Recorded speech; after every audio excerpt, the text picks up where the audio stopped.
Well, hello, welcome. Here we are again. It is time for another In Conversation with Jennie and Mark, and we're really delighted that you're listening again. So we're going to crack on because we've got two readings to look at tonight.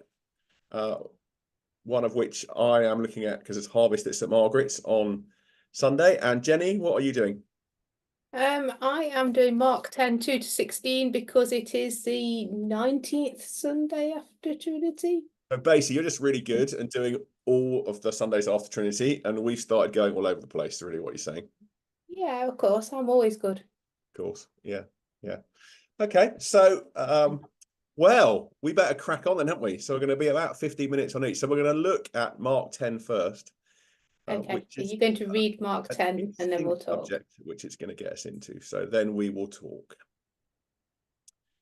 So this is Mark 10 and verses 1 to 16. Jesus left that place and went to the region of Judea and beyond the Jordan. And crowds again gathered around him. And as was his custom, he again taught them. Some Pharisees came, and to test him, they asked, "Is it lawful for a man to divorce his wife?" He answered them, "What did Moses command you?" They said, "Moses allowed a man to write a certificate of dismissal and to divorce her." But Jesus said to them, "Because of your hardness of heart, he wrote this commandment for you. But from the beginning of creation, God made them male and female. For this reason, a man shall leave his father and mother and be joined to his wife, and the two shall become one flesh. So they are no longer two, but one flesh. Therefore, what God has joined together, let no one separate." Then in the house, the disciples asked him again about this matter. He said to them, "Whoever divorces his wife and marries another commits adultery against her. And if she divorces her husband and marries another, she commits adultery." People were bringing little children to him in order that he might touch them, and the disciples spoke sternly to them. But when Jesus saw this, he was indignant and said to them, "Let the little children come to me. Do not stop them, for it's to such as these that the kingdom of God belongs. Truly I tell you, whoever does not receive the kingdom of God as a little child will never enter it." And he took them up in his arms, laid his hands on them, and blessed them. So obviously, Jenny, we're going to ignore that difficult first part of the reading and just look at that lovely Sunday school verse about "let the children come to me," aren't we? Is that right? Oh, absolutely, yeah. Well, Jesus just Absolutely good. I'm calling glad we all got the that sorted children. out. Sorted. No, Let's go with that one. we are definitely not. We're going to look at the first part actually more than the second part. Um, Okay. I think it's fair to say, although I guess most people who know us will know this, that this is interesting for us because we have been married a year, actually next week, uh-huh. but previous to that, we are both divorced. I've been divorced for 4.5 years, and you've been divorced for a bit longer than that, haven't you, from your first marriage? 20 years. Is 20 it 20 years. Yeah, years? okay. About A 20 little bit years. longer, yeah. Just a So little bit. obviously, we bring our own perspective to this, and here we are. We are both ordained in the Church of England. Church of England accepts our ordination and has allowed us to continue in ministry, for which we're very grateful. But this passage is there for an interesting one, isn't it? So do you want to take us into it then, Jenny? Okay, yeah, it is always a difficult one, and it's one of the reasons that I insist is too strong a word, but I like to preach on it because I have not always been treated well by the church because of my divorce, and I feel that if other people come across that sort of treatment, then I want to make my stand and stand with them. So I do as much as possible and don't run away, not to run away from this passage. I like to hit it head on. As much as I can. Having said that, I am just going to embarrass you, really. Many years ago, I'll tell everybody that you sat down and said, I'm going to preach this week when we worked together. And I laughed at you because I knew that this passage was coming up. And you stood up and preached, I'm going to say, the best sermon I've possibly heard. And I think I, we should just say to people, yes, we did work together about 10 years ago, and yeah. that's when that was. And Hmm. then yeah, so carry on. It was a church where you preached for 40 minutes. I never preached for 40 minutes. So what I've taken really is the bits that stood out to me that day that I remembered. I didn't have a notebook with me, so obviously they're the bits that hit home. And basically take those and reflect a bit more on those and use those as the basis of what I would normally say. This is slightly scary because I don't. I'm sure I've got it in my notes somewhere, but I do remember preaching it. I do remember doing it, but I'm not. Yeah, it was the days when you didn't write them out, so I bet you've got no idea really of what you said. So I'm going to start from the top. It's not a pastoral situation, and actually, I think that's really important to notice. Really important to recognise. This is not a person that's been divorced coming to Jesus. This is them debating, which is what they did all the time. They debated theology and what was right and what was wrong. And this was another trying to catch him out, but basically be part of a debate because that's what they liked to do. And I think it's really important to say that, because how we deal with a debate is very different language to how we deal with a pastoral situation. There's the bit that I always think is possibly obvious to us, but we have some theological training and often isn't if you're sitting in the pews, and that is the reason for divorce in the first place. The law that Moses gave was to protect women, because men could divorce them for absolutely any reason, you know. Yeah, that's right. So I think it's always good to mention that actually it was there for a good reason in the first place. It was as a protection for women. And, you know, even today, there is an element that women need protecting in certain fields. The thing that really struck me, and I will never forget it, is you talked about whether divorce was sin. Okay. I can't remember much of this, to be honest. That's like quite a good sermon, but apparently I preached it, so that's fine. Yeah. And we like to shy away from that, but the answer, of course, is yes. Of course it is, because if it goes against the order of what God wants, which it does, and the product of sin is hurt and upset, and nobody gets out of a divorce without some hurt and upset and some anger, all those things which obviously are products of sin. Even if you've initiated the divorce, you don't get out of it without having some of that. But it's not the unforgivable sin. Yeah. I think say that. Yeah, and I remember, because of course there are some people in the church that, and in the few years previous to your sermon, had treated me as though it was the unforgivable and actually sin. use this passage to justify that it's the unforgivable sin, because really I think of the final verse where it says that Jesus takes his disciples and says basically that, you know, if you marry another, then you commit adultery and you cause it becomes an unforgivable sin, because that becomes a state that you're living in that you then can't get out of, or that you've entered into. So therefore it becomes unforgivable. But I think you've got to see it within that. Yeah, some of those wider things that, you know, that I obviously spoke about 10 years ago and actually still believe. Yeah. Although now I have a different perspective on it myself, having been through a divorce, and in even recording this video, I'm aware this is going on the internet. I don't know who's going to watch this. You know, some people who probably would judge me pretty harshly may well be watching it. But you know, I stand by that. No, I still stand by that, and I think that's where we can pull in the little children of Jesus. You know, those final verses, that nice and fluffy bit at the end. But actually, it really shows Jesus's relationship with the vulnerable, with children who are vulnerable, and reiterates again, you know, he is there, and we should be there caring for the vulnerable, and basically emulating them in some ways, being vulnerable so we can enter the kingdom, rather than sitting there in judgment.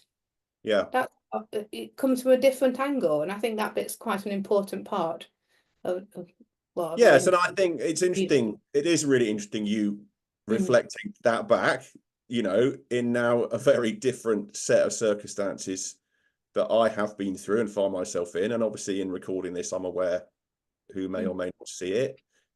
I think what I would want to say is that there are good reasons why there are divorce laws in place, and that there is a system which means that you can't do what Jesus is talking about here, or that was allowed in those days, where yes, the man could, I mean, in some of the other gospels embellish it a little bit more. Is it justifiable for a man to divorce his wife for any reason? Or, you know, that Moses said you could write a certificate of divorce. That was it. Job done. I've written it. You got nothing, wife, off you go. And that's not the situation we live in. And that's not and I'm glad we don't live in that situation. I think that was wrong. And I think divorce is horrible. And I wouldn't, you know, I think it is a horrible thing for anybody to go through, as you said. But we You also don't believe, get out of it unscathed, do you? we also, you know, we do believe in a God of grace, and we do believe in forgiveness. And I think, you know, the Church of England, for all its faults in this matter, has, yeah, we don't have there are some Christians and some other Christian leaders who within the church who would disagree with us. Well, you know, they're allowed to do that, but the church as a whole has come to a different mind on it. And I think that is, broadly speaking, obviously a good thing. Yeah. Yeah. So in some ways, my sermon this week, cut and dry. Of course, because we never share each other's sermons, do we, and use them, so that's fine. No, never. Well, look, it's called sharing resources. It's absolutely, yeah. And I'm going to say I'm borrowing this one from memory, so you know, go for it. I'm going Fair enough. And I Yeah. think, yeah, just to go on to those sort of what seemingly more fluffy Sunday school verses actually are really important, because this is actually this can be applied in any sort of situations. This is a group of people, in this case children, who the disciples were trying to stop them coming to Jesus. And there may be all sorts of groups who we or others try to stop coming to Jesus. And, you know, I think going back to, I'd forgotten that I'd said the bit you raised at the beginning. Obviously, I must have said that at the time because you remember from what I said, but about it not being a debate. And of course, there's another debate going on in the church around human sexuality and the LGBTQI plus community. And again, I mean, without getting into that too heavily on this podcast, we must always remember when we're dealing pastorally with people that this is not just a debate, and that's still very much current. And I think applying the stuff in the let the little children come to me stuff, I think we have a much better understanding of that now, that we don't want to do that, but there may well still be other groups who we will prevent and put barriers in the way of them coming to receive God's love and mercy and forgiveness in all that we need in all of our lives. So yeah, true. those two things to think about for now, aren't there?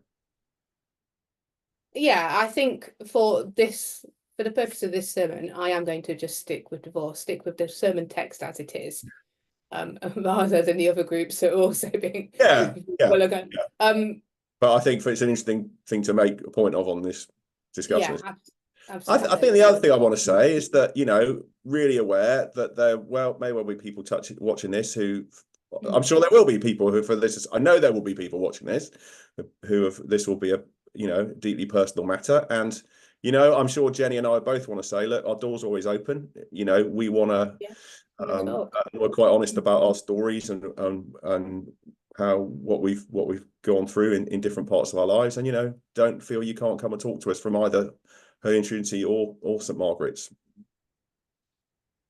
We are here. We are here. Yeah. So a bit of a whistle stop into a very complex subject, to be fair, isn't it? But yeah, as I say, you want to carry the conversation on? Carry the conversation on. We're here to do that. Let's move on. Do we move on? Okay, so we're going to move on and look at some verses from Deuteronomy, chapter. I'm just looking over here because it's on my other screen, so forgive me. I've got mine on my other screen today. 24 and verse 19. So I'm just gonna fire that up on the Bible that is on the screen. So I've just got to find that. Deuteronomy 24 and verse 19. And I think this is actually a fantastic passage. Now, we were just looking just now, weren't we, to say that I don't know where I got this passage from, why I chose it. It's not in the lectionary. I don't know if it's the lectionary for Harvest. I think it must have been in some Harvest resources. And I thought, That's a really good passage for harvest, so that's what we're going to look at. So if you're Not at even the harvest, harvest lectionary. You have not even just the made harvest it. lectionary. That's just the rebel that I am, Jenny. Just the rebel that I am. As you know, I love breaking the rules. Oh yeah. Well known for it. Anyway, so this is just the 3 verses from Deuteronomy 24:19. Oh, And we got 19 to you want to go 22. with it? So it's from here. Look, can you see? I've got it. When you reap your harvest in your field and forget a sheaf in the field, you shall not go back to get it. It shall be left for the alien, the orphan, and the widow, so that the Lord your God may bless you in all your undertakings. When you beat your olive trees, do not strip what is left. It shall be for the alien, the orphan, and the widow. When you gather the grapes of your vineyard, do not glean what is left. It shall be for the alien, the orphan, and the widow. Remember that you were a slave in the land of Egypt. Therefore, I am commanding you to do this.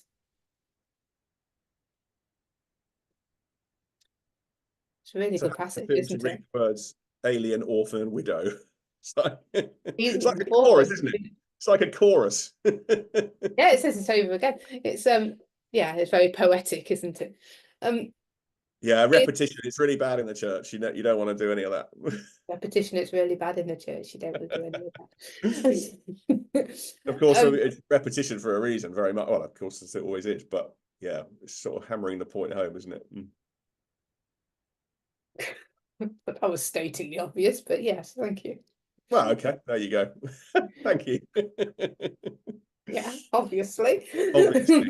But what is the point that it's hammering home, and how do we take it forward today? I mean, I think that I kind of, obviously, again, this is a kind of context-based thing, isn't it? Because this is very much in an agrarian society. Everyone's everyone's either a farmer or is working on the land in some way, whereas we're completely, and that's of course one of the challenges about harvest, especially in East London, where I am now, even compared to where I was before in rural Nottinghamshire, where, I was much closer to the whole harvest thing, and it was a much bigger deal, although actually it is quite a big deal in St Margaret, which is just great. But yeah, we're a bit one step removed from that. Most of us, aren't we? You've got food from Sainsbury's, but go on. Yeah, am I boring Let me you? tell you why I like it. When you said, "Oh, I'm doing this," and I went, "Yes, do this one," Okay. even though it's not the lectionary reading. I'll just say that again. Okay, not the lecture reading. We got it's that. It's not the lectionary reading. I like it because it underpins what I was doing in the community pantry up in the northeast. Okay. I like it because it's leaving stuff behind. So instead of taking all you've got and then handing it out in like a charity case type way, it's more subtle than that. Leave it and they'll come and fetch it, and also requires some effort for the people that haven't got anything. So the aliens, the orphans, the widows still have to do something, which gives themselves some self-worth. So it stops the giving being charitable giving in that way. So they have some self-worth, and they also have to make a bit of effort. And that's very similar to what I was trying to set up in a community pantry.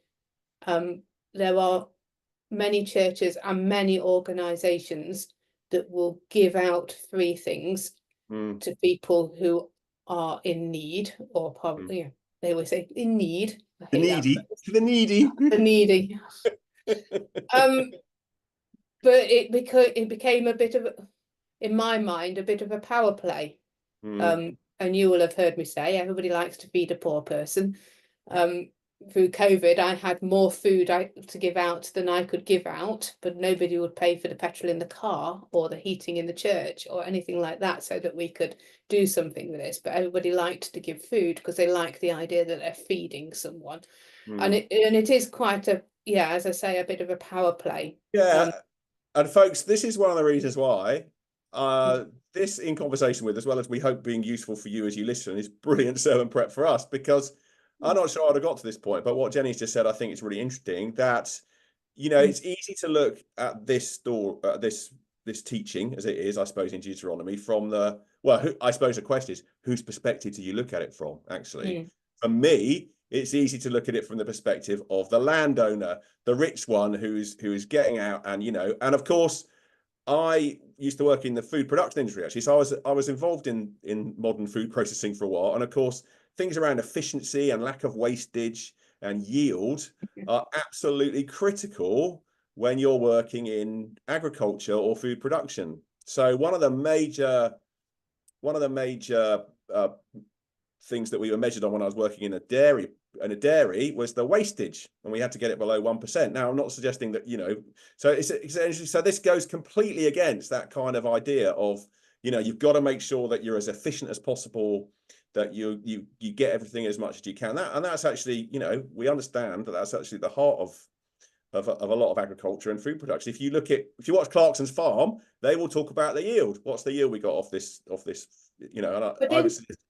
But I would then say, but you were talking about wastage at that point, but then so much food is wasted throughout the process. Yeah.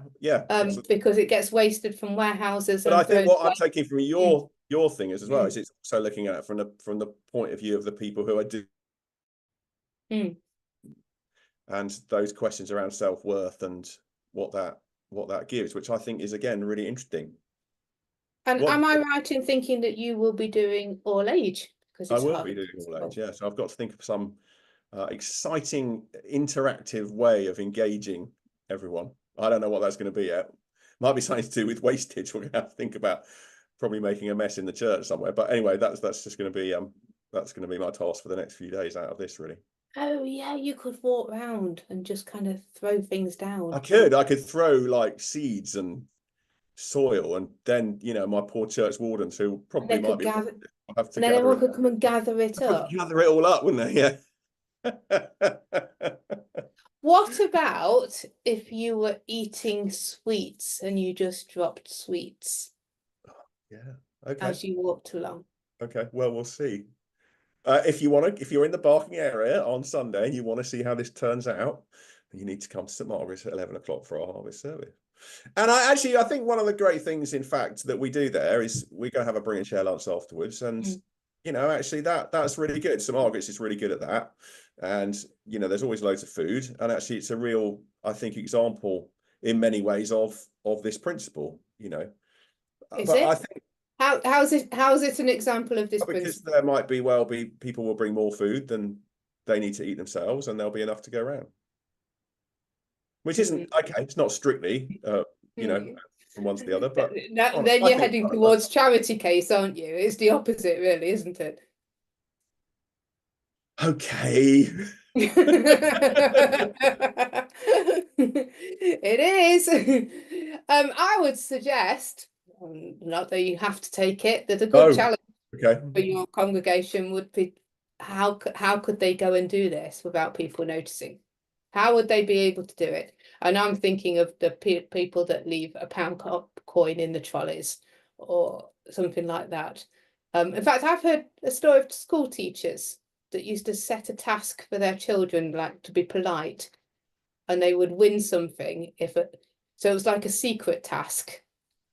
And then think about random acts of kindness and paying it forward. Yeah, but like their secret task would be to hold doors open. And if on Friday somebody had said to that teacher, "Do you know what, your children are really good at holding doors open," without ever, then they would win something. So they had to do it. But that kind of secret acts of kindness. Okay. How could they do it? That could be interesting, couldn't it? Okay, I've got getting my brain whirring now around what to do on Sunday. But I think this is a really interesting challenge, actually, to our hyper efficient kind of culture. Squeeze the last drop out of everything you've got. Obviously, we're thinking about it in terms of harvest.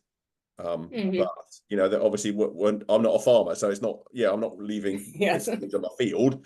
But how do we, as people who want to put some of these principles into practice? Those are some practical ways that you can do this. And how do you get away from the charity thing? Just say a little bit more about that, because I think that's really interesting and really challenging and quite difficult. It is really difficult. It flows through our church culture, but to be honest, having worked with a lot of other charities, it just flows through culture that people they like to give, and we kind of have that thing, it's good to give. And it is good to give. And it is good It to is. give, but you have to be considerate of how people are going to receive it, I think is the answer. How do we go about? I mean, you can do this sort of thing. You can give to the food bank. You can give to the, other ways. But I think we very much like to provide, because if it makes you feel better because you can see somebody getting a benefit, then you're probably doing it for the wrong reason. Okay, well, there's an And interesting that is challenge. harsh, Please but do it's still true. bring your food for the food bank on Sunday because we want to make a collection. I mean, I don't think it's wrong. It'd be crazy. Well, I think with the food bank, you're not seeing them straight away get the food, are you? So you are kind of doing it secretly. Okay, yeah. Yeah, Um, I think what I understand from having talked about this, the danger is that the danger is robbing people of their self-respect, isn't it? yes. Yes, very much so. How do we walk that? That's a difficult balance to walk. That's a difficult balance to walk. But it's being aware of it, of course, is the first step to answering it, isn't it? Some sort of a level of self-awareness Yeah, around it. and I think maybe it goes back to the other reading, that wasn't a pastoral. How you debate is how you how talk differently into a pastoral situation. And again, once you're aware of it, you will say different things. You will speak differently. You won't come across as the person that's got everything that don't worry, will come and save you. You'll just be more aware. And I do think it's important. I think we are developing a culture, a dependency culture of quite a big portion of our society. And there's no easy way out of it. We can't just kind of cut off all help and kind of go, oh no, you're on your own now. But also we need to be aware that we are making people dependent on us. And that can That's bring its own dangers. Yeah. Yeah. So just a few verses there from Deuteronomy that I think actually give us a lot to pause and reflect on, don't we? How do we put some of these principles of not gleaning right to the edges and leaving things for other people, and or if we, how do we make sure that if we're coming from the other perspective that we maintain our own self-respect and don't sort of slide into that. They are good verses. I might use them for harvest. Do you think so? They are good verses, yeah. Just don't know where you found them. Yes. I don't know. I can't remember. When I was doing the rota. Oh, go me. There we are. Folks, that is about time. So there we are. I hope you've enjoyed another time with us. Thank you so much for listening. If you want to give us some feedback, we'd love to hear from you. So you know how to get in touch. Feedback. We like nice feedback. We like obviously nice feedback, but whatever feedback, we if you've can't. got critical feedback, give it to Mark.